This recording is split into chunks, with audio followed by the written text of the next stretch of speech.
अभी भजन होगा और उसी के साथ साथ सभी भाई बहन अपने अपने इष्ट का ध्यान करेंगे।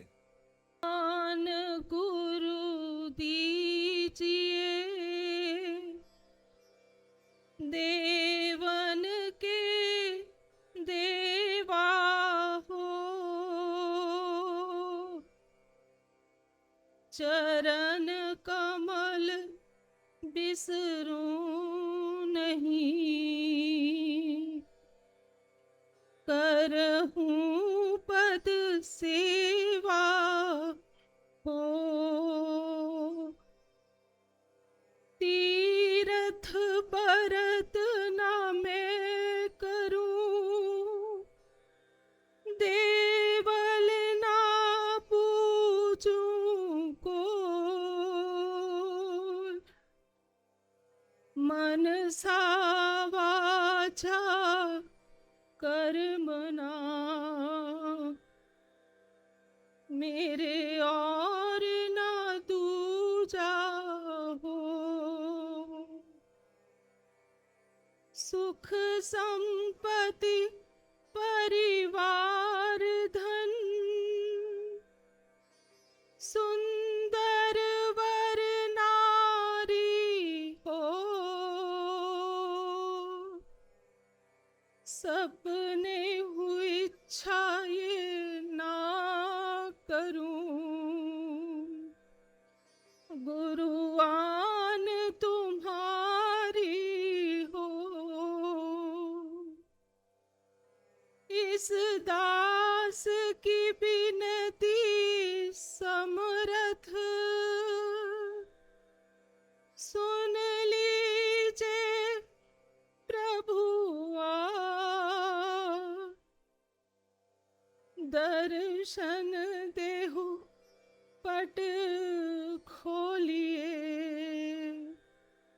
अपना कर लीजिए आज। दर्शन देहु पट खोलिए, अपना कर लीजिए आज।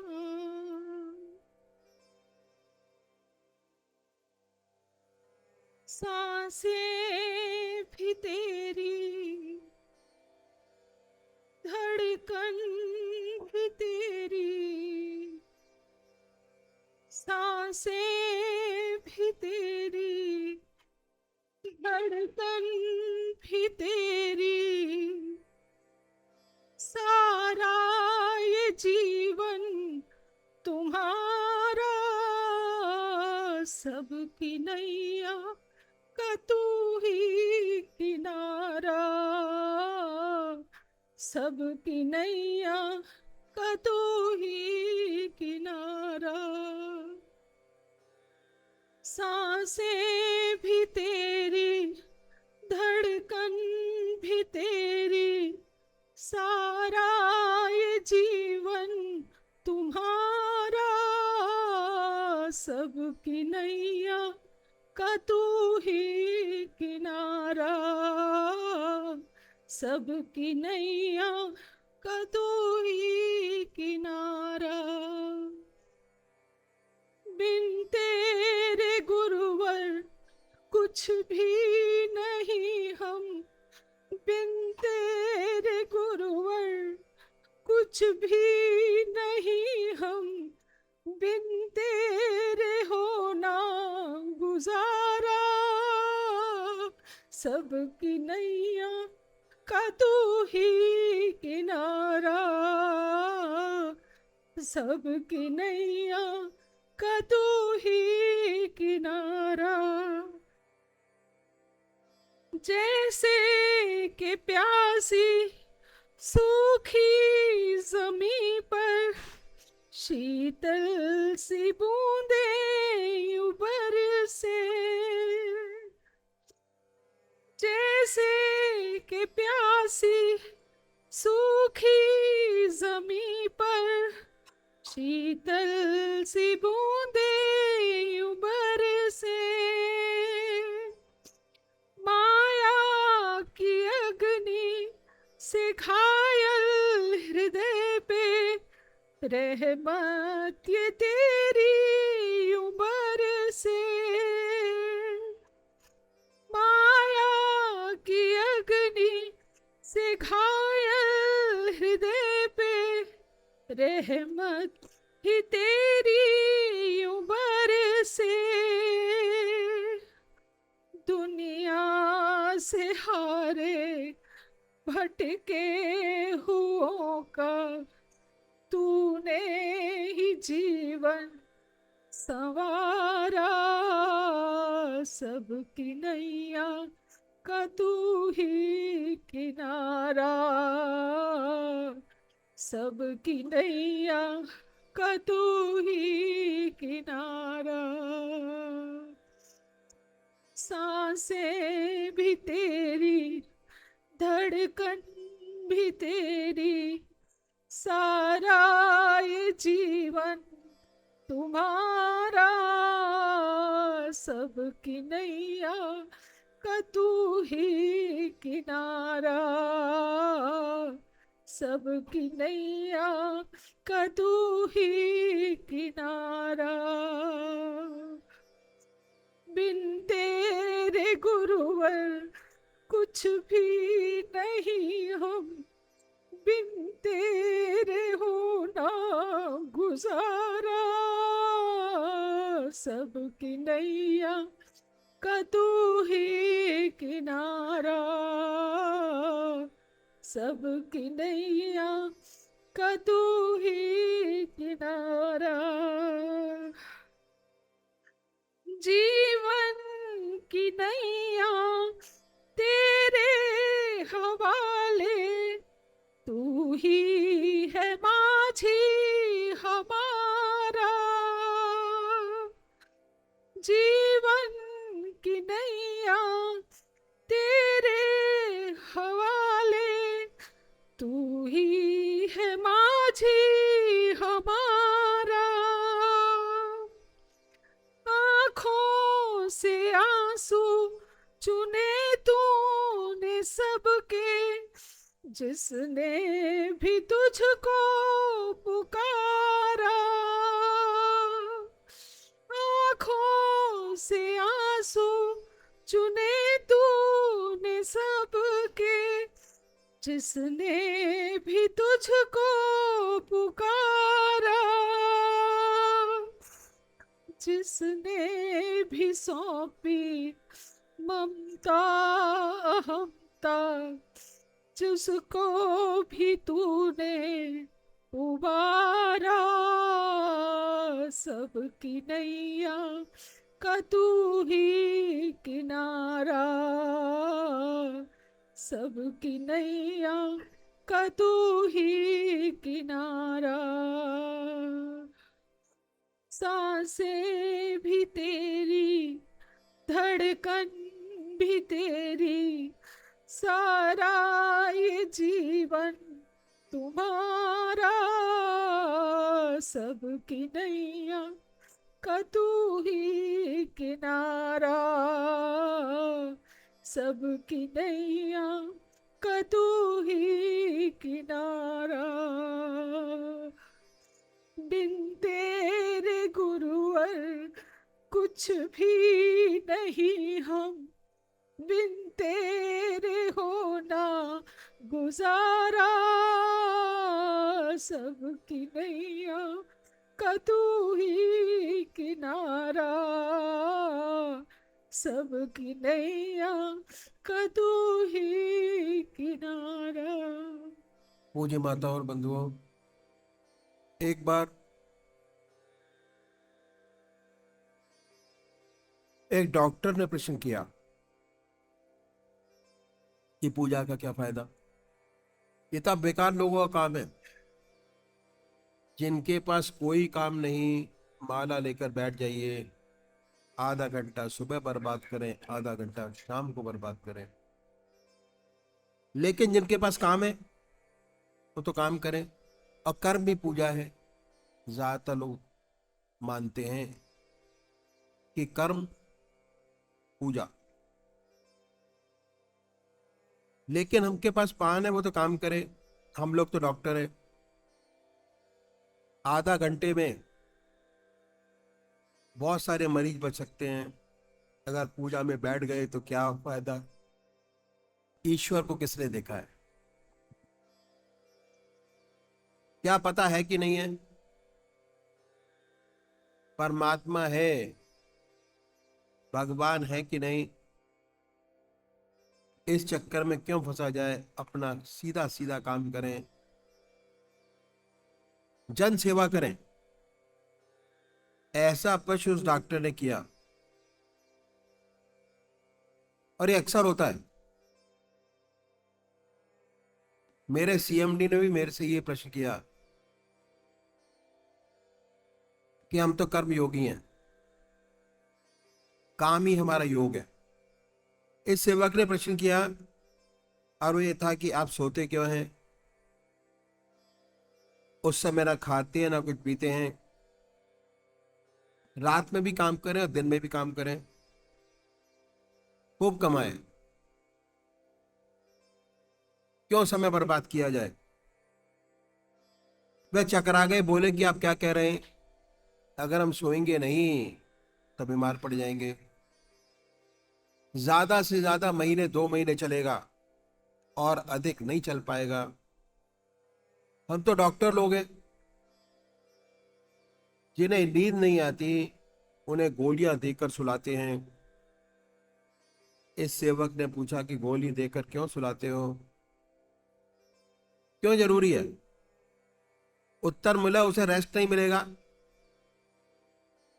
रेस्ट मिलना तो बहुत जरूरी है। फिर आपसे प्रश्न किया गया कि ऐसे इंजेक्शन निकालो। इंजेक्शन दे दिया, आदमी काम करता रहे, सोए नहीं। डॉक्टर ने फिर कहा कि कितने भी इंजेक्शन लगा लो, सोना आवश्यक है, सोना पड़ेगा ही। अब सोना क्यों आवश्यक है? देखिए, आपकी जो साइंस है वो अभी बहुत अधूरी है, शरीर तक ही सीमित है। अभी आप शरीर से ऊपर नहीं उठ पाए। वास्तव में जो हम कर्म करते हैं वो शरीर के लिए करते हैं। इसी को नहलाना, इसी को धुलाना, इसी को सुलाना, इसी को सजाना। पर क्या है, अभी हम शरीर से ऊपर नहीं उठ पाए। जो मंदिर भी जाते हैं, शारीरिक पूजा करते हैं, हम इससे ऊपर उठ ही नहीं पाए। वास्तव में जो हमारी पर्सनालिटी है वो कॉम्प्लेक्स है। हम ये शरीर नहीं है, ये तो स्थूल शरीर है जो सामने दिखाई दे रहा है। नाक, कान, आंख, हाथ, पैर। एक और शरीर है जो दिखाई नहीं देता, मन, बुद्धि, चित्त और अहंकार से मिलकर बनाए, उसे हम सूक्ष्म शरीर कहते हैं। जितना सोच विचार का काम होता है सब इससे किया जाता है। जितना सोच विचार का काम है इससे लिया जाता है। एक और है, वह कारण शरीर। चेतना और आनंद आत्मा में ही है। जहां आत्मा नहीं वह शरीर बेकार हो जाता है। जिसे आप इतना प्यार करते हैं, आत्मा निकल गई, बेकार हो गया, तो आप ये भूल जाते हैं कि हमारे 3 शरीर हैं। हम इस स्थूल शरीर को ही समझ बैठे हैं। अब देखिए, सोने में क्या होता है। जब हम सोते हैं तो ना आंख देखने का काम करती है, ना नाक सूंघने का, कान सुनने का काम नहीं करते। आप हिलते डुलते नहीं। आपकी जो जितनी इंद्रियां हैं वह सब निष्क्रिय हो गई, उन्होंने अपना अपना काम छोड़ दिया। इसी का नाम रेस्ट है। प्रैक्टिकल रूप से यही होता है।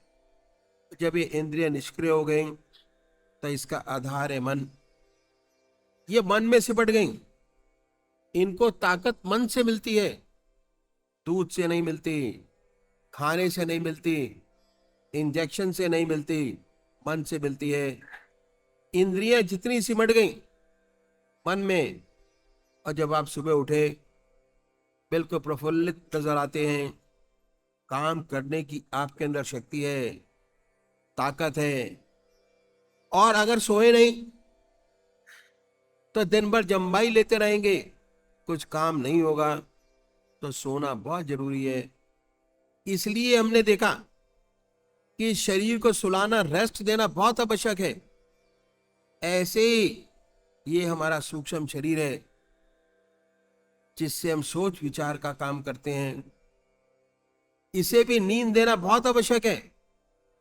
हमारे ऋषियों ने, महर्षियों ने इस बात को जाना, इसलिए उन्होंने कहा कि आधा घंटा सुबह और आधा घंटा सायंकाल भगवान की आराधना करो, पूजा करो।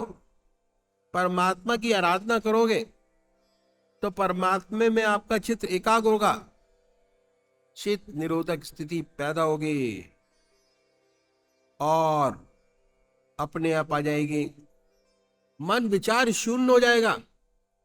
जैसे ही मन निष्क्रिय हुआ, जैसे आपने इंद्रियों को निष्क्रिय किया, मन को भी निष्क्रिय कीजिए। परमात्मा को मानिए न मानिए, आपका अपना अस्तित्व है, इसका सच्चा विकास करना आपका फर्ज है। भगवान हमारी पूजा का भूखा नहीं है। जो कुछ आप कर रहे हैं अपने लिए, अपने अस्तित्व के लिए, अपने परिवार के लिए कर रहे हैं। अगर आप अपना सच्चा विकास चाहते हैं, जिस प्रकार शरीर को आराम देना आवश्यक है, उसी प्रकार मन को भी आराम देना आवश्यक है। ये जो पूजा है, जो तरीका मेडिटेशन का आपको बताया गया, ये मन को आराम देने का है। मन को आराम दीजिए, मन को एक इश्क में लगाइए। मन का काम सोचना विचारना है। एक जगह लगा दिया, विचार शून्यता आ गई। जैसे ही विचार शून्यता आपके मन के अंदर आई, आपके मन को रेस्ट मिला, तो क्या हुआ? उसका सीधा संबंध आपकी आत्मा से है, और आत्मा में आनंद और चैतन्यता मन से आ गई।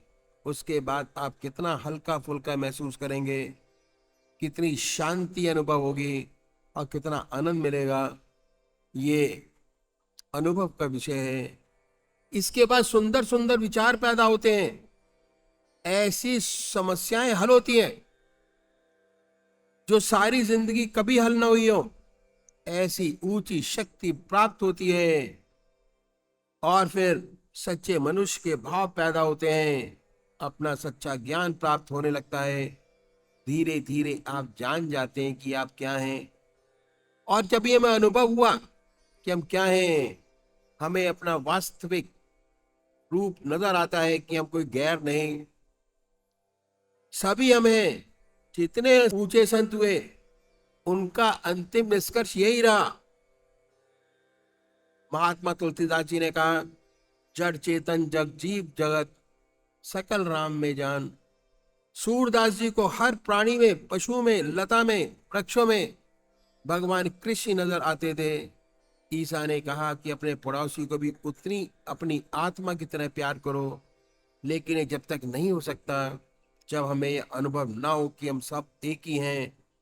इस अनुभव के लिए मेडिटेशन, पूजा बहुत जरूरी है। ध्यान योग, धारणा, समाधि बहुत जरूरी है।